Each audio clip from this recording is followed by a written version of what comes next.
Mən Ağayev Qafqaz 44 günlük Vətən müharibəsinin şəhidi, xüsusi təyinatlı qüvvələrin şəhidi Ağayev İldırımın atası.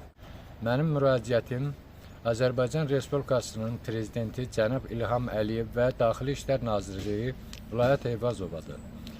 Müraciətim bundan ötəridir ki, şəhidimizin adına ayrılan torpaq sahəsini Yevraq rayonu Əmlak Komitəsinin işçisi Nurlan adlı işçisi torpaq sahəsindən, şəhidimizə ayrılan torpaq sahəsindən 1 hektarını kiməsə ayırıb veribdir.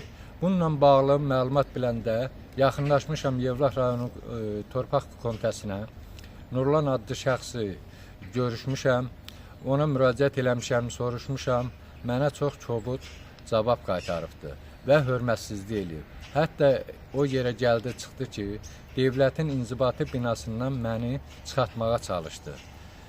Mən də təbii ki, çıxmadım. Ona görə çıxmadım ki, o bina devlətimiz tərəfindən Yevlə əhalisinin sakinləri üçün tikilibdir.